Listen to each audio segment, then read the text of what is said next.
Have you ever felt a hunger that food cannot satisfy, a thirst that water cannot quench, a hollow ache in the center of your chest that no earthly pleasure can fill? Do you find yourself surrounded by abundance yet feeling desperately empty, as though some essential part of you is starving while the world celebrates its feasts? This emptiness terrifies you because it whispers that perhaps nothing in this material realm will ever be enough, that you are broken in some fundamental way, that everyone else has discovered a secret to satisfaction that you will never grasp. But what if this very hunger, this gnawing void that keeps you awake at night, is not a curse, but a calling, not a deficiency, but a divine invitation written into the fabric of your soul?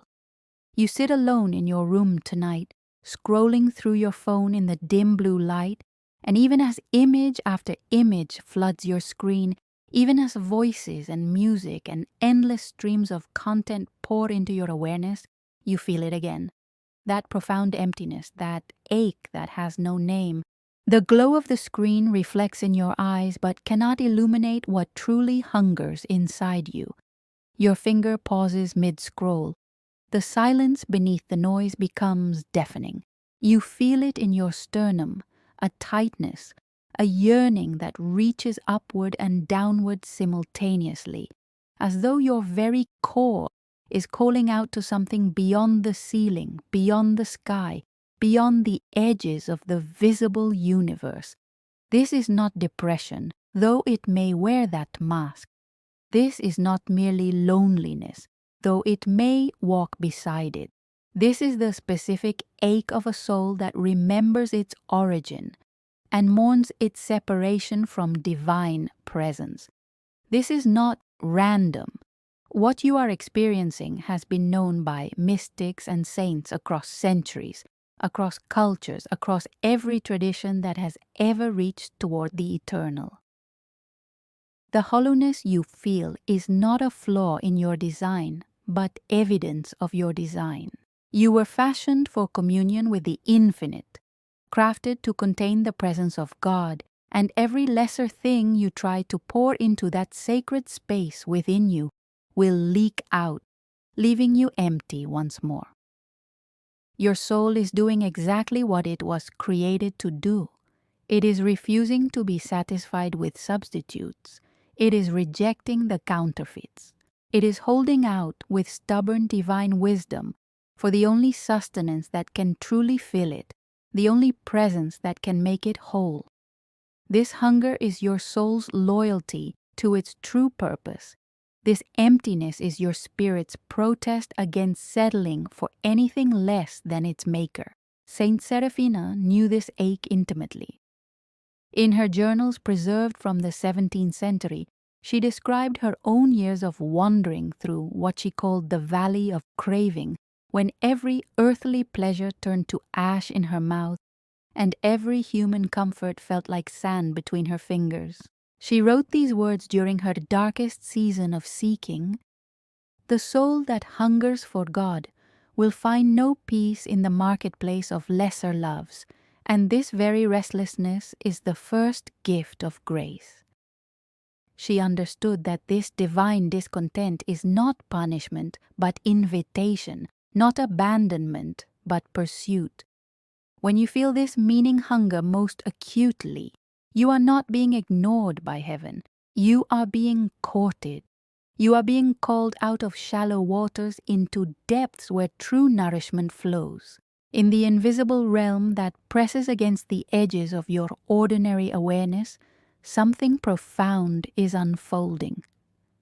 When your soul cries out in this particular hunger, when you feel this specific emptiness that nothing earthly can fill, angels draw near to witness, not to judge, not to pity, but to recognize. They see in you the beginning of awakening, the first stirrings of a soul remembering its true nature. Grace moves like water, seeking the lowest place, and your emptiness becomes the very vessel that can receive it. In your lack, you become capable of being filled. In your hunger, you become ready to be fed. The mechanics of the spiritual realm operate on paradox. Fullness comes through acknowledged emptiness. Satisfaction arrives through admitted need. The soul that claims to need nothing receives nothing because it has closed itself to receiving. But the soul that opens its hands in hungry desperation, that soul creates space for the divine to enter. Your meaning hunger is that opening. Your sense of lack is that readiness. What feels like weakness is actually preparation. This is why you were chosen to feel this so deeply. Not everyone experiences this soul-level hunger with intensity intensity. Many move through life grazing on surface pleasures, never quite awakening to the deeper starvation, never quite hearing the call beneath the noise. But you have been marked. You have been touched with a sensitivity to spiritual reality that refuses to let you settle. This is not a burden, though it often feels like one. This is a gift, though it is wrapped in discomfort. You have been given the capacity to recognize that human life without divine connection is essentially empty. And this recognition, painful as it is the doorway to everything real. The hollow place inside you is holy ground. The aching void is sacred space. You are not broken for feeling this. You are awake. You are being called to a depth of communion that those who sleep in contentment will never know. Are you beginning to see that what you thought was your greatest weakness might be your deepest strength? That the emptiness that has haunted you is actually hunting you on behalf of heaven, driving you toward the only source that can satisfy the particular thirst you were created with. Yet you must learn discernment, for not every emptiness is divine hunger, and not every restlessness is holy calling. How do you know when this ache is truly your soul crying out for God, and not simply the ordinary dissatisfaction of a life misaligned with your values or the chemical imbalance of a body needing care?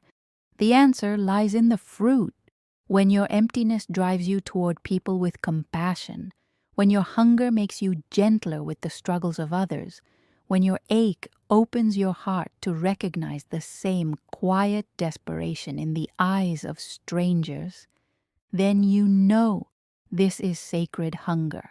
When it leads you to prayer, even clumsy, desperate prayer, even silent, wordless reaching upward in the dark, you know this is your soul speaking its native language. When it produces in you not bitterness but a strange, tender hope, not resentment but a deepening capacity to love, then you are feeling the pull of divine gravity. True spiritual hunger does not make you cruel. It does not justify your withdrawal from the world or your contempt for those who seem satisfied with less. It makes you more human, not less. It increases your capacity for presence, for kindness, for bearing witness to beauty even in your yearning. This is how you know the difference. This is how you discern the authentic movement of grace from the mere discomfort of a life lived without purpose, or the genuine pain of body and mind that also requires attention and care.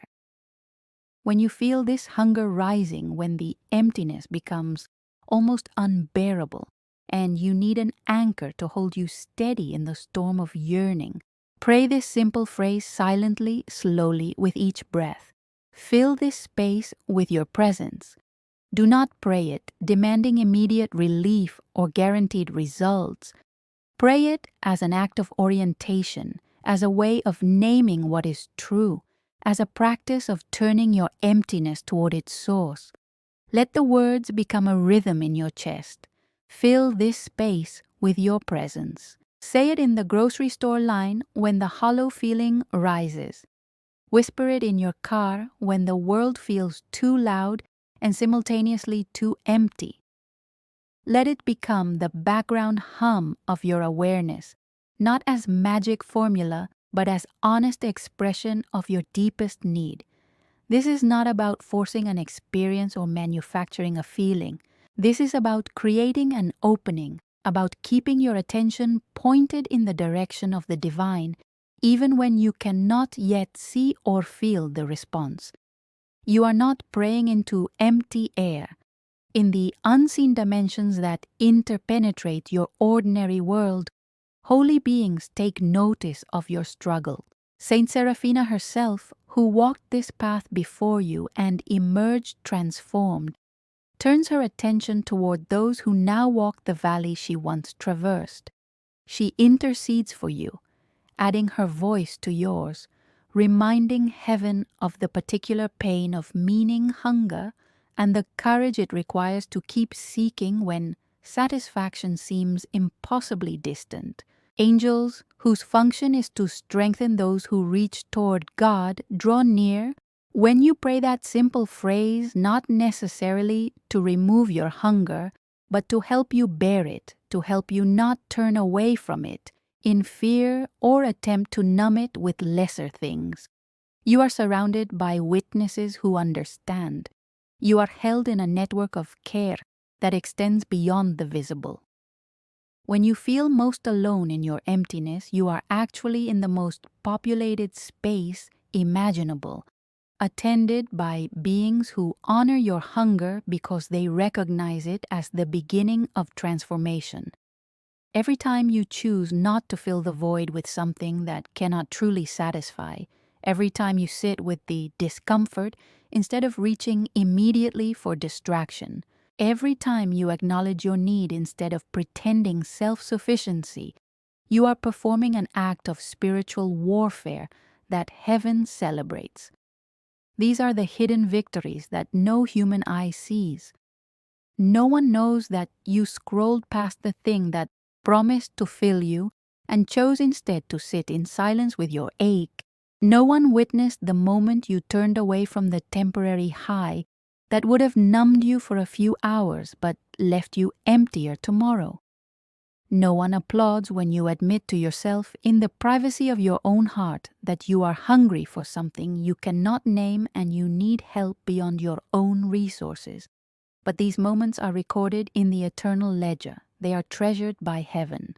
They are the small deaths of the ego that create space for the true self to emerge.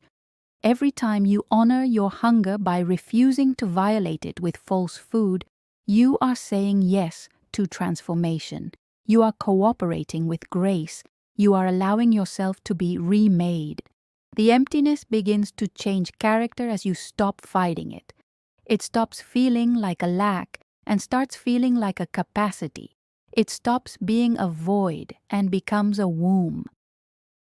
Something is growing in that space, something that could not grow in you if you were already full of lesser things. You begin to notice that in moments of prayer or silence, in unexpected instants of beauty or connection, something touches that empty place inside you and it resonates like a bell.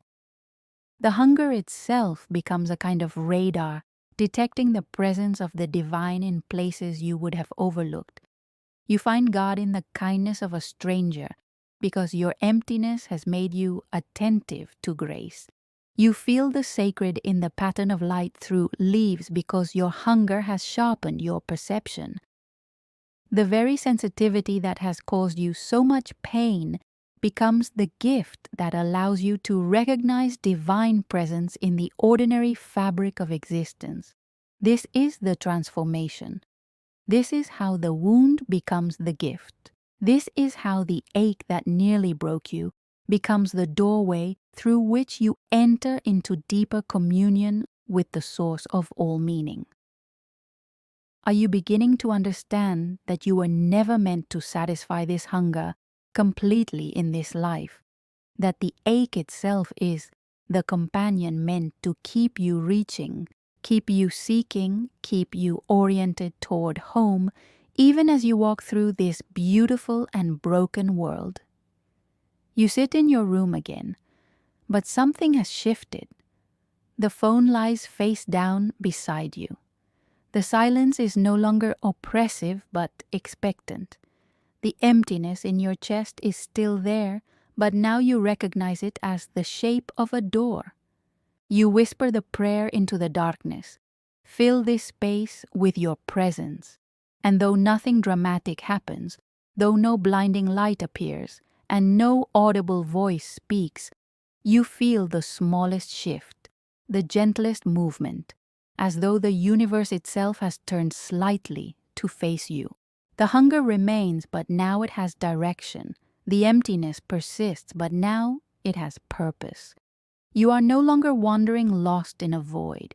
You are waiting with intention at a threshold. The door has not yet fully opened, but you can feel the warmth of what lies beyond it beginning to reach through. This is enough for tonight. This is more than enough. You are on the path. You are being led. You are held. The transformation that begins here will unfold across the rest of your life, across seasons of intensity and seasons of quiet, across moments of profound connection and stretches of apparent absence. But the fundamental shift has occurred. You now know that your hunger is not a problem to be solved, but a compass to be followed. You now understand that your emptiness is not evidence of failure, but proof of your capacity for the infinite. You now recognize that you were specifically designed for a quality of communion that transcends the ordinary satisfactions available in the material world.